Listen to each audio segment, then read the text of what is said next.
base.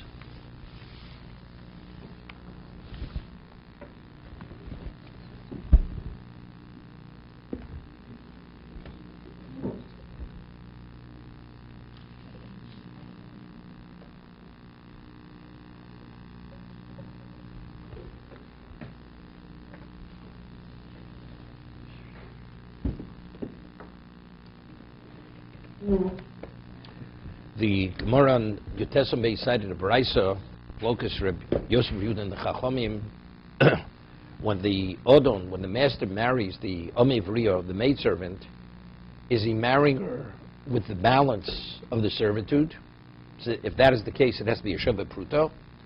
Or is it the original money which the father had received when he purchased her? So even if the last moment is less than a Sheva Pruto, as long as she's still a maidservant, he's able to do Yiyut to marry her. So now the Gemara says, Moshel, it's the Brisa, Moshel Omer. What is it analogous to? This is where we left off. If a person gives, let's say, a ring to a woman, and he says, I want to marry you from now and after 30 days, meaning that after 30 days, retroactively, the marriage should take place from this moment. I'll give you an example. We have a halacha and get lachamisa.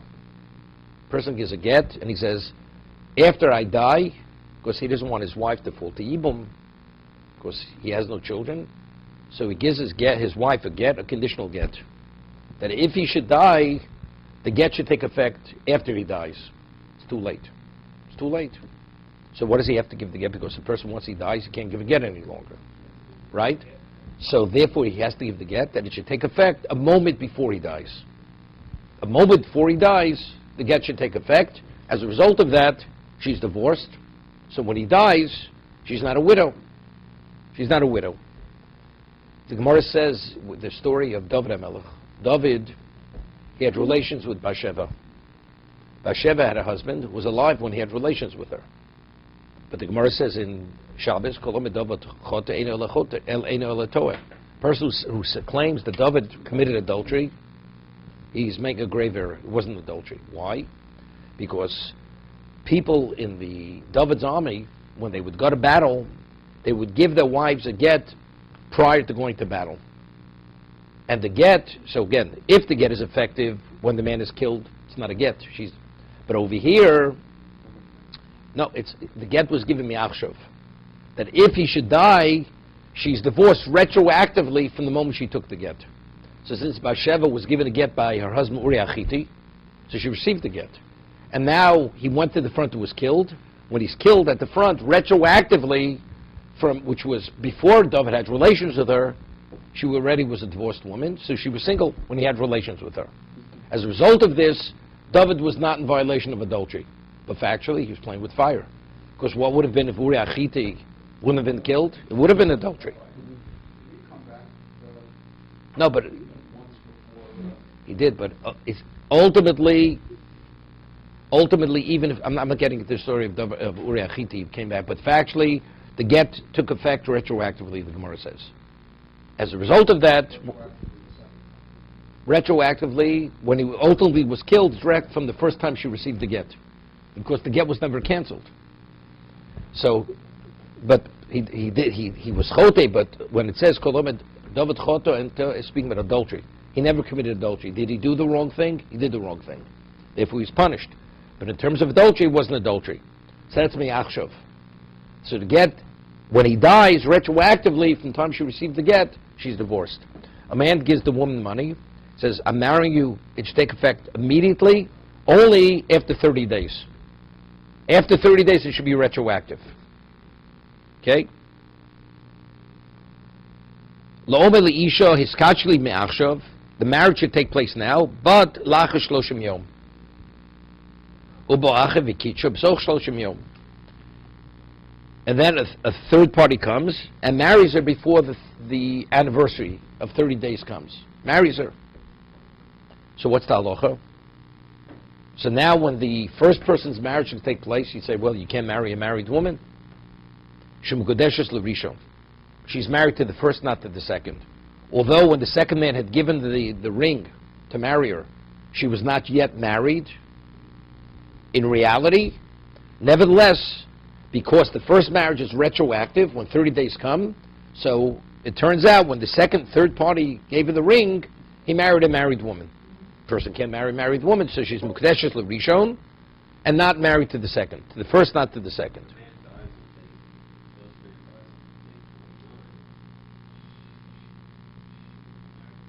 No. Still be married to the first. No, he gave her the ring. She acquired the ring, right? It's the date. He didn't say if I'm alive at day 30, then it should be retroactive. Maybe he'd say if I'm alive on day 30, then it should be retroactive from the time that you received the ring. Then you're right. So if you should die before day 30, it's not going to be retroactive. But he says when the 30th day comes, it's retroactive. Okay, so then she's married retroactively. It says that the second man can perform kiddushin. How does that kiddushin get performed? There was a mistake in kiddushin. Let's say he wasn't aware. He wasn't aware. And the rabbi of the ceremony Wasn't aware. Let's say there was no rabbi. No rabbi. Man gave the ring in front of two witnesses. Arei mukdeshesli with this ring. You're married to me. And the reason why he did, he wasn't aware. And now it turns out that the first person had married in a way where the marriage was meant to be retroactive. So the second act means nothing. She needs no get from the second person because he married. If he had relations with her, he could have trouble. Okay. You want to write a movie script? Gesundheit. If he had relations with her, it's a problem. Yeah, he committed adultery. Inadvertent. Still. Right. So Moshe Laman, this that we're giving the equivalent case to the Omevriya. We're speaking where it's retroactive. According to who is this case comparable to? Ilem of Moshe Rabbi Yossi Rabbi Yehuda. Is this equivalent case the case of Rabbi Yossi Rabbi Yehuda, how he understands Yud? Rabbi Yossi Rabbi Yehuda says that if at the end of 6 years the balance of the servitude is the equivalent of Shava Pruta, then she's Mukudeshes. The Yud is effective, Vim Lav. But if that last moment is not a Shava Pruta, Lo. So evidently what? So the case is not analogous to Rabbi Yossi Rabbi Yehuda. Rabbi Yossi Rabbi Yehuda is not retroactive. It happens, when does the marriage happen? At the last moment. So if the last moment has value, she's married. Doesn't have value, she's not married. That this Moshel, the equivalent case, is the equivalent case according to the Chachomim. Say Moses Pshita. It's understood, right? If the Chachomim say that most Rishonos for Kedushin know that the money the father received, that money is the equivalent of receiving money for Kedushin, so it's understood. So what's the Chiddush, right? Mao the same by Yud, when the father sells his daughter to serve, even according to Chachomim, did he say Me'achshav? The man sells his daughter, and the Torah says he has a right to marry her, right? And not only that, and we'll see Tosas Rashi and Tosas argue here. Is it retroactive? It's not retroactive. Everybody agrees that even when the master chooses to marry his wife, his maidservant, it's not retroactively she's married from the time she entered into his domain, right? She was a maidservant until that moment. But it means to say that because he had that right to marry her from the very beginning, if anybody else should choose to marry her, the marriage is not a marriage. The rights of marriage are no longer open for anybody else. That's the case of Yud. No, it's effective. He'd have had those rights of marriage. The marriage is effective. If a third party comes and marries her, I mean, not the third party, she's a katana. Third party, it's not going to work. If the father should now, after he sells her into servitude, he should choose to marry to a third party, the marriage is a marriage. Because the father marries his daughter after he sells into servitude, according to Rabbi Yossi Yehuda. He chooses to marry off to a third party. The marriage is a marriage. So what would happen in the following case, according to the opinion of the Rabbanan? During this interim period before the man performs Yid, somebody else has relations with this young girl. And then subsequently the master performs Yid. It's not retroactive. It's not retroactive. But we just said it is. No. It's not retroactive. It's the equivalent of being retroactive. The right, because the right itself was given away. If the father should want to marry his daughter, he cannot marry her, because the right of marriage was transferred to the master when he sold his daughter into servitude. You're saying it is retroactive. No, it's the equivalent. It is the same. It's the equivalent of this. Just as when he marries her, he says the marriage should take place now when 30 days come. So that means the initial act was an act of marriage. So what is that case the equivalent of? According to the Chachamim. Meaning when he sells his daughter to servitude, not that the marriage is retroactive, when the master chooses. That we never said. But because the father, when he sold her into slavery, into servitude, he relinquished his rights of marriage. So for all intents and purposes, at that moment, if a third party should come to marry her, the third party's marriage is not effective. Similar to the person who said me'achshav.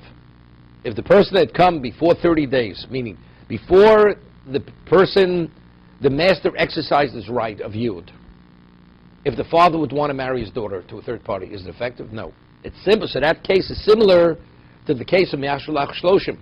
If after the man had given the ring in marriage, and it should be retroactive, although it did not take effect, if a third party would want to marry her, the marriage is not a marriage. I don't see this much.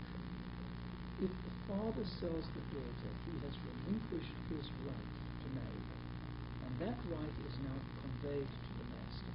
Therefore, if now the father... So therefore, if a third party wants to intervene, there's no authority.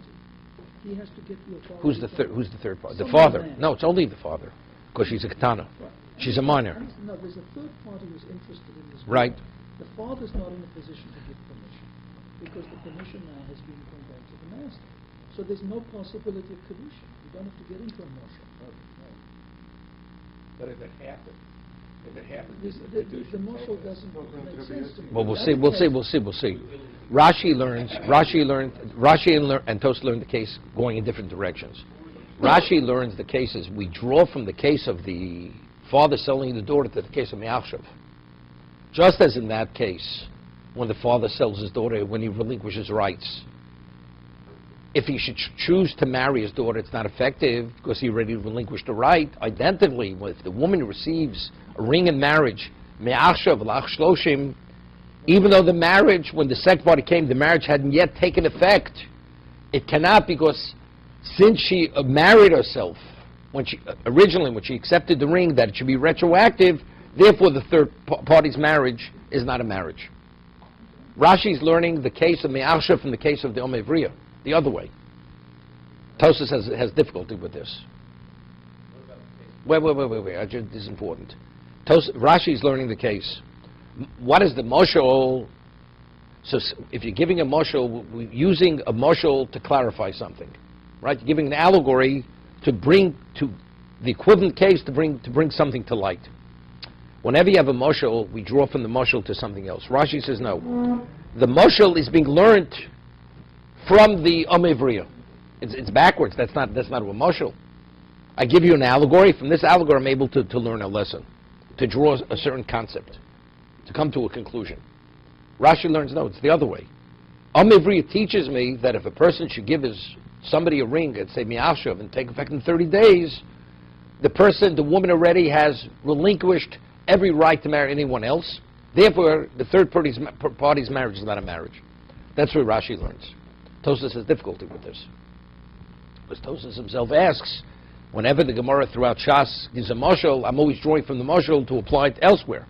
It's not, the moshel is not what you learn to, but it's what you learn from. That's Tosas' problem with Rashi. So Tosas learns the other way. That if you want to elucidate the case of Omevriya, what is that case? It is the equivalent case.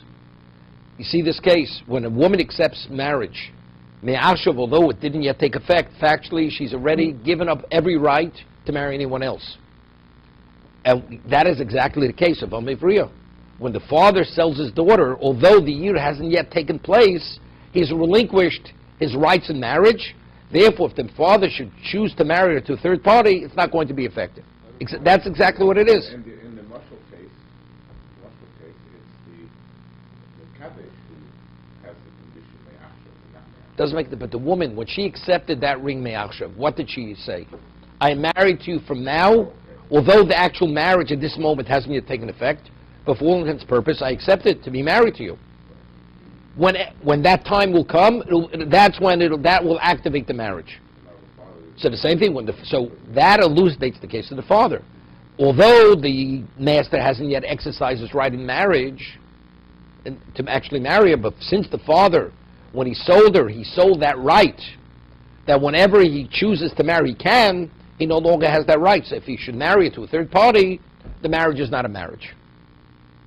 So the mashal is elucidating the case of Yehud. Even though he didn't say Me'achshav. Like you see, this was a perfect analogy, because I still see the imperfection in this analogy. In the case of this woman who gave this man, agreed to this man to marry, that she would marry him Retroactive. It's not that she gave him an option. She has bound herself. Is it the same thing? Okay. In the case of the No, but the option is irrelevant by the father. It's irrelevant. I relinquish my rights of marriage. I'm giving those rights to you. So if that's the case, she relinquished it. Okay, Even though the actual marriage hasn't taken place, it's irrelevant. That there's a difference, because if another man should, in the meantime, have relations with her, there are severe consequences. In the case of the marriage. In the case of the marriage. Correct. There are severe consequences. Yeah, but So we're it not... shows you Yeah, good. that in the other case there are no severe consequences. Correct. But So that's why so whenever you draw an analogy, it's not every aspect of the equivalent, but it's the concept of once you relinquish your right in an area, you no longer have it. There, it's because retroactive she is married. That's why it's considered adultery.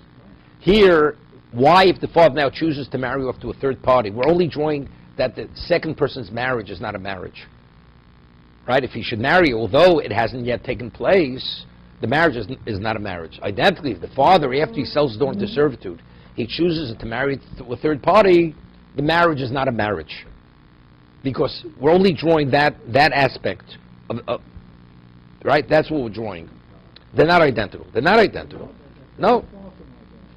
Only regarding this, I understand that. We're only drawing that you no longer have the right to marry her any longer. As she has no right to give herself into marriage to a third party, although it hasn't yet taken effect. Because ultimately, it will take effect retroactively. Here, it's ultimately because he sold the right. The father sold his rights to his daughter. I thought in the case of the Anna that the Torah specifically transfers the right to John. Correct. So in that case, if the Torah didn't specifically say that, you might not think that, the Torah is saying that it would be a good thing if the master married. Well, but that's an argument. Wait, but that's an argument. Wait, but that's an argument to Rabbanon and Rabbi Yosef Yehuda. Rabbi Yosef Yehuda says that's not what the Torah is saying. So according to the Chacham, what is the Torah saying? So I have the Mashal. The Mashal is telling us what the Torah is saying. That's why you need the Mashal. No, Rashi's learning from the case of the Torah to the case of the Mashal. Okay, let's stick with Tosas is I think is more rational. According to the laws of Mashal, what a Mashal is, you always present an allegory to elucidate something else. There's always the lesson you draw from the allegory. Here, the Mashal is what you're deriving.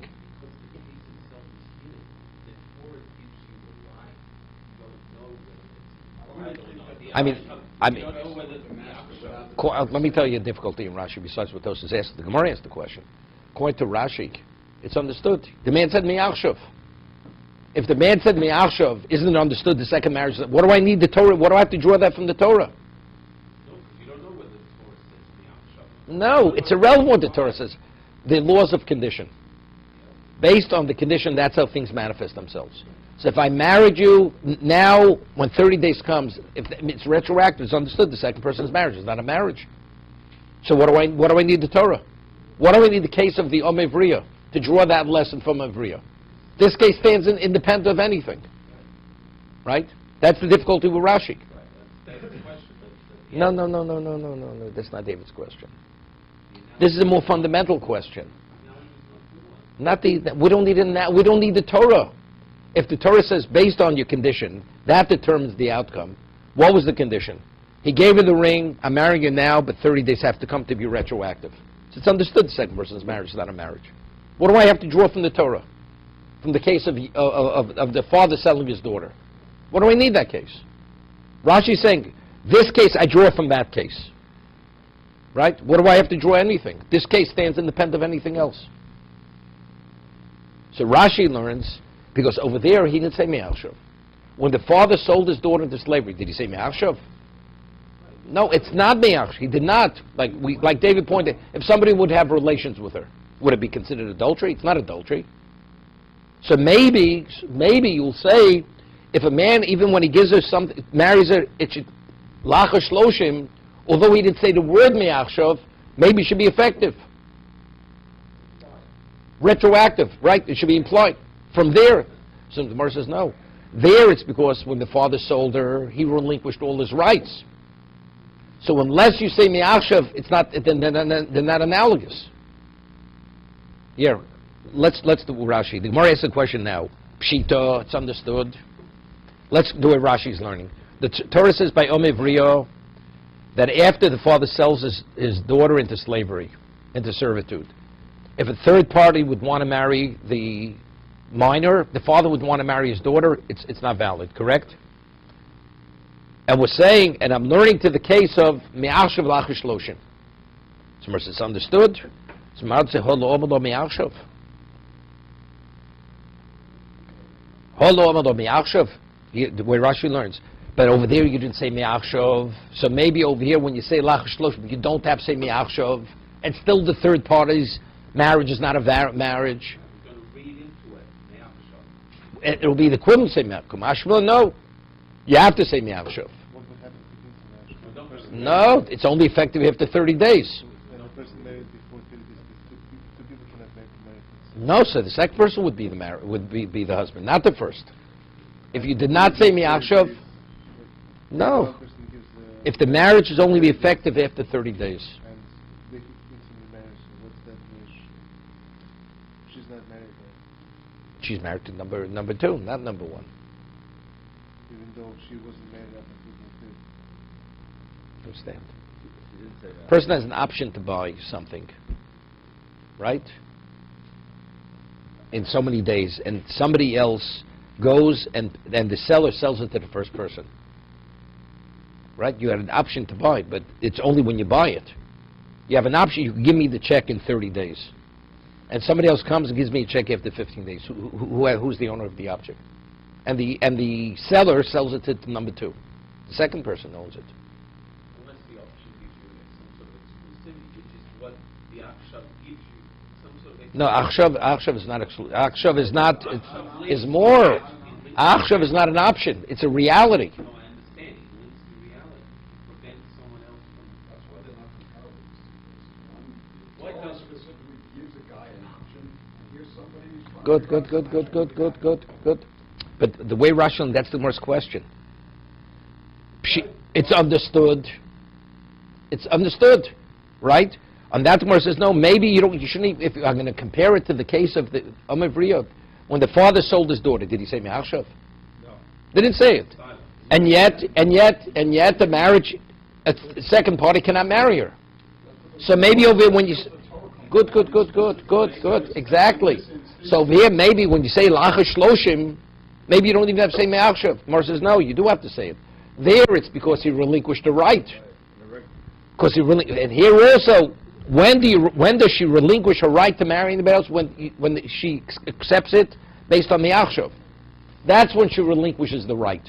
If she accepts the ring to be married now, although it hasn't yet taken effect, she's given up the right to marry anyone else. So they're not analogous. But it's only in terms of relinquishing a right. That's what I'm drawing from this. You may think, even without saying Me'achshav, no, Kamash Malon, no. It's only if you say Me'achshav. You do not say Me'achshav, after 30 means 30.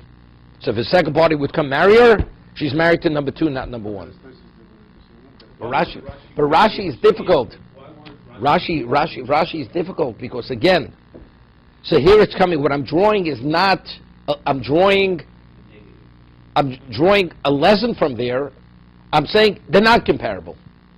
You may think you don't have Semi Achshav, you do have Semi Achshav. The analogy comes So it comes out, I really don't need Omivriya. What do I need Omivriya for?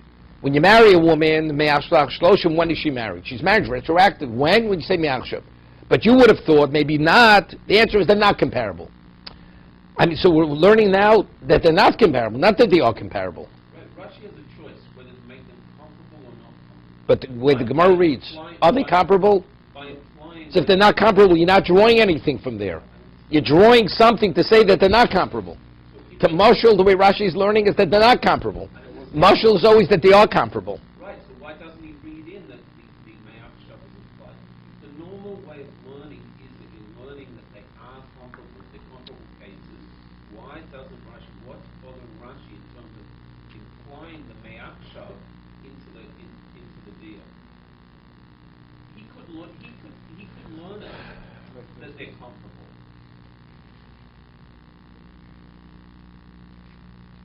Factually, if you don't say Malshav, is it retroactive? No.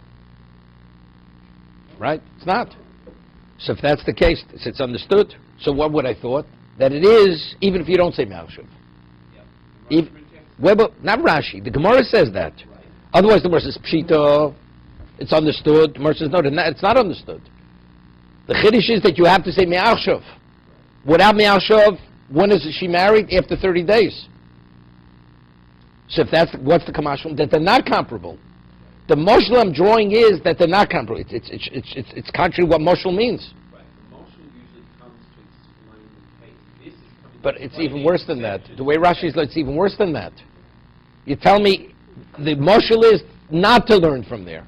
Right, to explain the So exception. if that's the case, Ma'achshav, I don't need Omivriya. Omivriya only tells me that it's only that way and no other way. It's outside the normal case. Going with the Hazal, the majority of the government, who say that even if the marriage of this Amivriya took place half a second before the end, it's a marriage. Correct. Wouldn't you then say it has to be retroactive? No. No, it does not be retroactive. The marriage is not retroactive. How would it work? Where was the consideration? No. The money the father received, he relinquished the right. Let me ask you a question. A father can marry his daughter until she's fully mature, till 12 and a half years old. So that means a moment before she reaches the age of 12 and a half, he can marry her off. A moment later, no, wait. A moment later, he no longer has that right because she left his domain. When a father sells his daughter initially, receives the money, he's relinquished those rights and transferred them fully to the master. So as long as he's called master, he's able to marry her. Because he has that right. See, even though the last moment is less than a cent, the consideration was to receive the right to marry her. He's become the father. So if he's become the father can marry her until the last moment. He can marry until the last moment. As long as he's called master, he's able to marry her. So what was the issue of the last moment then? It's questioning whether... According to Rabbi Yosef Yehuda, the last moment is not sufficient. Being a master is not sufficient. She has to receive something. No, because when the father sold his daughter, he did not really transfer the right of marriage. Did not transfer the right. He just transferred servitude. However, the Torah says when a father sells, and the father retains that right. The father... It's a completely different understanding. Total different understanding. But if, according to this, the minority opinion, Rabbi Yosef Yehuda. yes, the father wants to sell his daughter with the purpose of marriage, how would he understand what's going on? According to Rabbi, Yes. that's something the father hopes the master will marry her. But the actual marriage, the right to marry, is unrelated to what the father had given up. That's something the Torah gives him that right. The Torah gives the master the right to marry the daughter whenever he chooses to do so. That's you. Wait, but that's only, he has to give a consideration. What's the consideration? The value of the servitude. So it should be if it should be less than a penny, he's giving her nothing. Therefore, she's not married. According to your view, then the father, at any point until the master decides to marry her, the father can marry her off to somebody else. If he chooses to marry her off, yeah, exactly. And that's the next brisa. That's the next brisa. If a man marries somebody, a woman, lach shloshim, to the second, not to the first. So according to what Yosef ben Yehuda, the second party can father still has the right to marry. Correct, his daughter. correct. And he can give good. Correct, and the kiddushin will be effective. Preempt the master, correct. That's the next brisa. Next brisa says that. There's a completely different understanding. She's no longer, or Yeah. or does she stay as... No. She won't remain his maidservant. No, he'll have to. Remains his maidservant. No. If the married party, a married woman cannot be a maidservant. A married woman cannot be someone else's maidservant. How does she distinguish the debt then? She's still- No, so the debt now the father owes the master that debt. Oh, so that the trigger. Now the father has to reimburse the master for what the loss he caused him. That's another way. We're going to get to this. That's not listed as